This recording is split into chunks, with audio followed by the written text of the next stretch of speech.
Now long flake. Now short flake.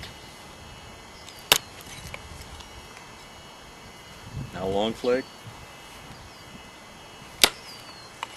Wasn't very long. You notice sure I need to space my flakes out a little bit here. Okay, now we're getting it back.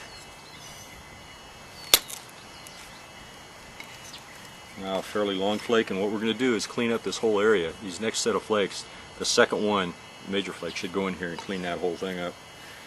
So it'll look nice from the face on. I think this one will do it right here.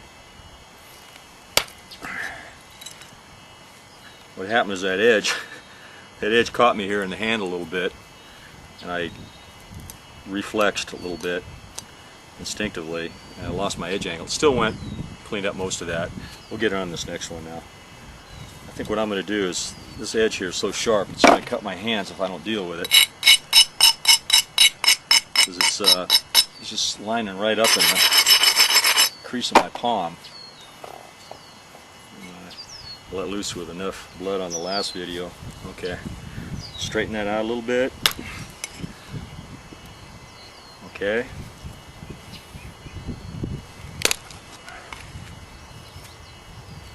That's a nice one. Okay. Same idea. We're coming over here. Straighten that out a little bit. Now a nice long flake.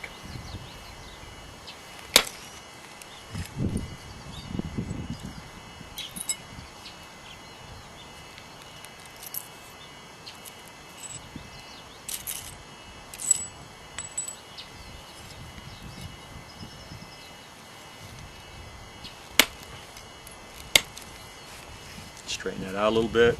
A nice long flake.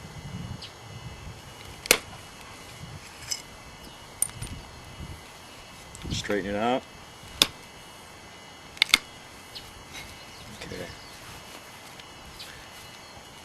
In a minute I'll give you a perspective looking straight on so you can see the body mechanics a little better. Can you see how it's coming along here? There's a pretty massive area right here. I need to really push on this next one here in order to get it to... Okay, here goes.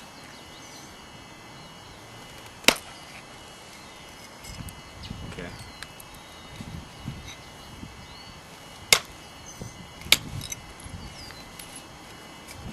Platform needs a little grinding. Maybe you can see that on there. I'm going to be right where my fingernail is.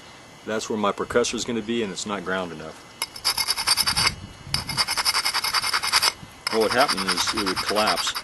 Another thing is, if you use an Ishi stick with too sharp of a point on it, your tip can fold on your Ishi stick, or your flake will release before you build up the pressure that you want, and then you get a short flake. So you got to have the tip of your pressure flaker kind of to match your platform. Now, this will be a big flake. Okay, so they're going right into the midsection here and a little bit beyond in some cases. This is a short one, not a long big flake. Okay, I'm going to shut it off and I'm going to give you a perspective on the last set of flakes head on so you can see what the body mechanics are a little bit better. Okay, we're ready to continue on along this edge here, finish it up. This should give you a better view of how I'm positioning my body when I use the Ishi stick. I don't know if anybody really knows how Ishi used it. I think it was Crabtree, I may be wrong, that began to use an Ishi stick in this manner after Ishi. And here we go. We'll take a short one there, and then a long one. Now what I'm doing is I'm squeezing it. If I really need to pull off a massive flake, I will squeeze my legs at the same time. I don't have to, but it just kind of depends on how big a flake you need to remove and how much strength you have, and you can certainly get a lot of power by doing that. I'll give you an example here. I'm pushing in. I need to be careful now when I'm pressing here, especially if this was thin, that I don't press too hard. I can cause bridging and actually snap the point. That's why this finger is really good to have it in the back. Okay, I press toward my finger again. Right back toward my fingernail, back toward the opposite face. You see that angle in there? This is the angle. I hope that's showing up in there. Back toward the back face, build up pressure. Okay, a little bit of a step termination there, not too bad.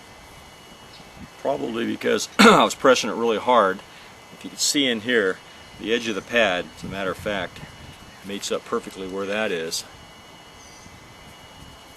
It's just like a fingernail thing, you can't hardly see it, but it stopped because it was making contact with this pad. I could go to the bigger one, but it's almost too big, that other pad. So what I need to do is put the biface a little bit over here so that that notch in there lines up better. Okay, nice long flake there. Straighten it out, squeeze the legs, straighten it out, apply pressure, squeeze the legs, straighten it out. You do want to look every now and then to see what you're doing. You can remove a series, but every now and then you got to look, because you'll come up to these areas here, like right there, for example. If I push too hard, this is that high spot that we encountered when we were going back in this direction.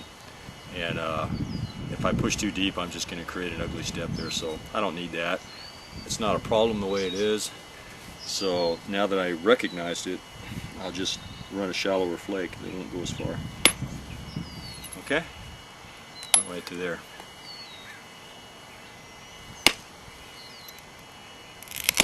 And we'll just continue on. I'll just switch to a smaller Ishi stick. I'm running smaller flakes now. I don't need that bigger one.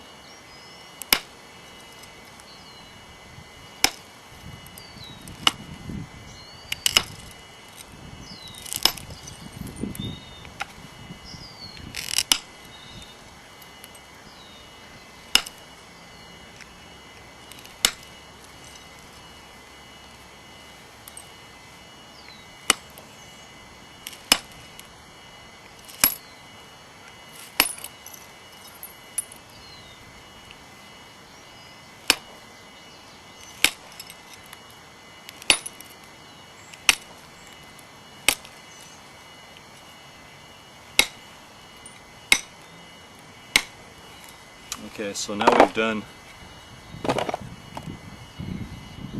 one pass on both edges of one face, and kind of get an idea here.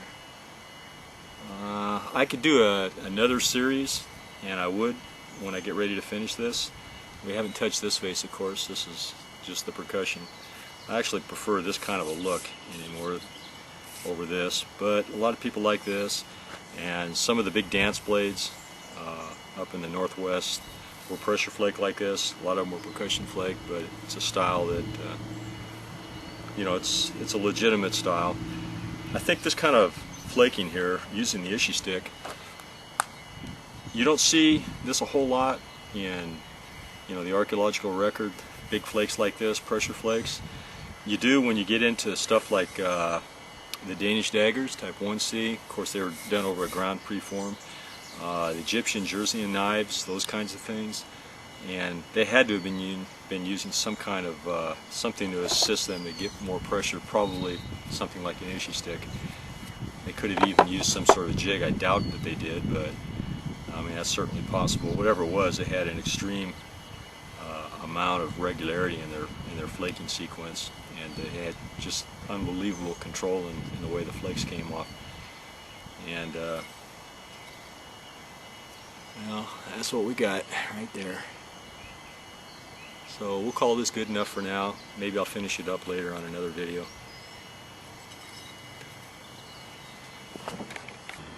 Okay, here's just another shot.